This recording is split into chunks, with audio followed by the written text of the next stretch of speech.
As you guys know, the NFL draft is up and coming, and the top prospects in the collegiate level are going to be making their way to the NFL.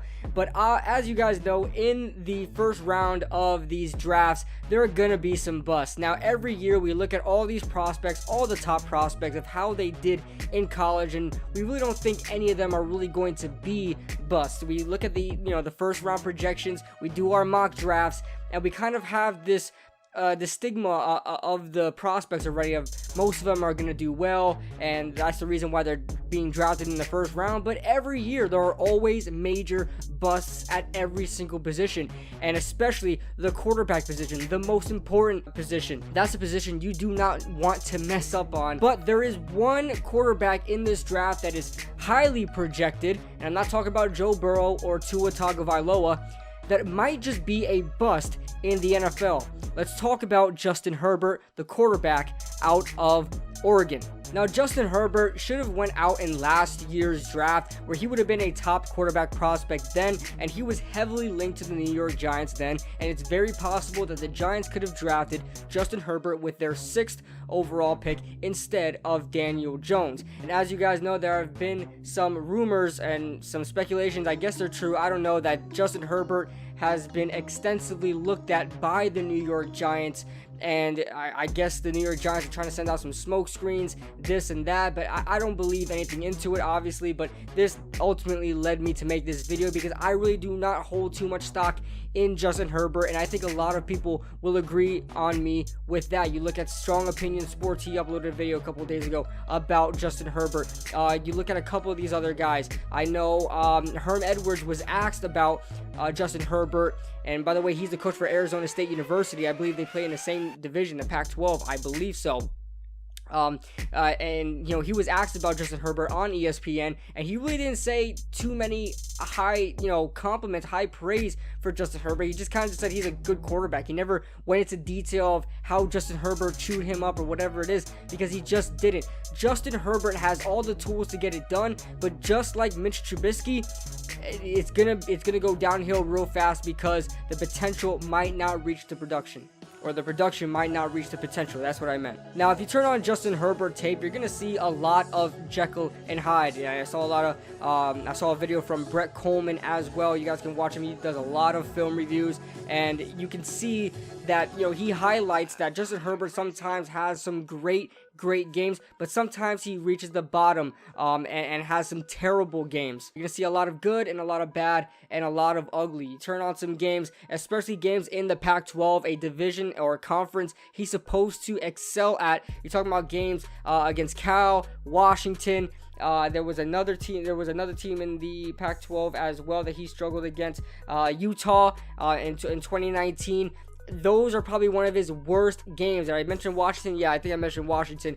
Now, it doesn't matter about the result, the wins, or the losses, because we're talking about Justin Herbert, the prospect, how he played in those games. And you look at another game, Auburn, which is another highly regarded Power 5 school. He struggled in that game as well. And not only did he just struggle in those games, like Washington, like Auburn, like Cal, like Utah.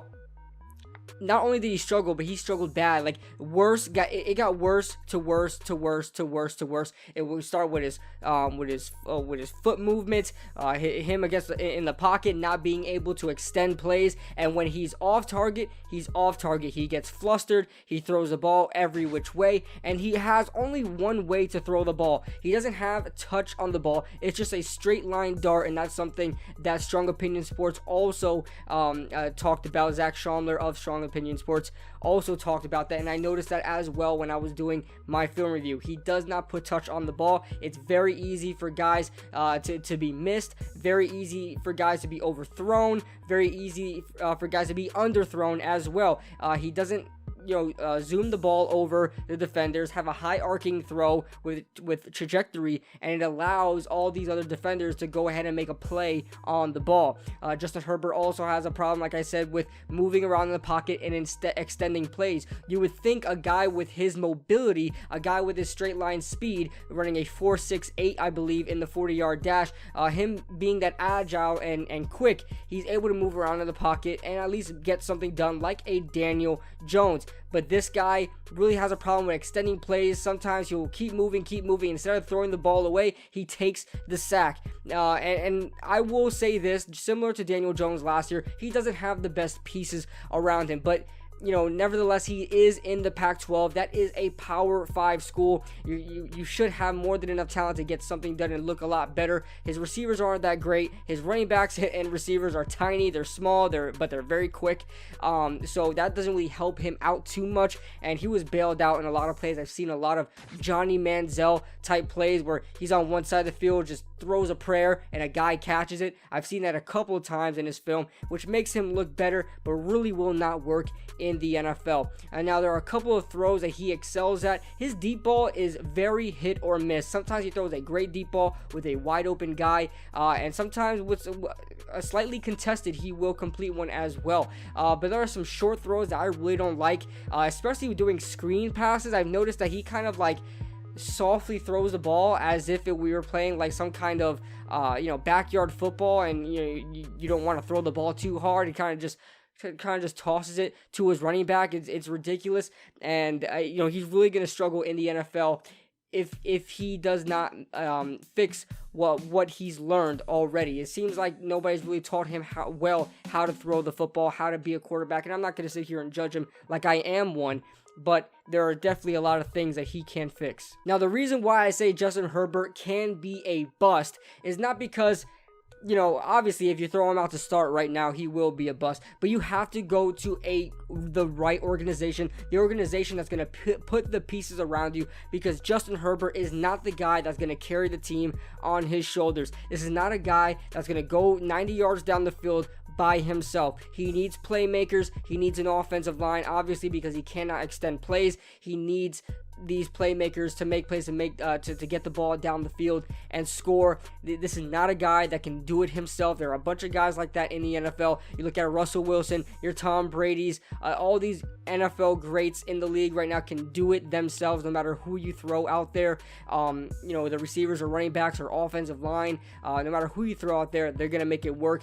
Justin Herbert just isn't that guy. He has a lot of stuff to touch up on. If the Chargers were to go get this guy at 6, which they can, it depends if they move up with the Giants or something like that, but they really have to make sure they get the pieces around him and make sure he is sitting for some time. Now, the Chargers came out and said that Tyrod Taylor is going to be the starter this year. I hope that is the case, even if they draft Justin Herbert. I've been on the record of saying this before in a couple of streams from other YouTubers, and I think maybe in a stream of mine as well. I think Justin Herbert has the potential, not going to say it's going to happen, but has the potential to slip out of the first round. Now, I think he's very talented. I think all the things you need in him are there, so I think he still will go in the first round. But I'm telling you right now, do not be surprised if you're going to see someone like Drew Lock, who was projected to go in the first round. Drew Lock went in the second round last year. Do not be surprised if Justin Herbert were the guy to move to the second round, to fall to the second round and be taken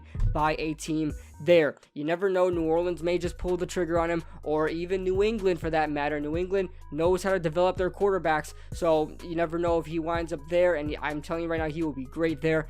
But Justin Herbert can be a bust in the NFL, and I think probably will be a bust if he is not utilized correctly, if he's not sat down for a couple of years and learn under a veteran. He has to learn. So that being said, guys, let me know your thoughts in the comment section and below. Leave a like if you guys enjoyed, subscribe if you guys are new, and I'll see you guys in the next video.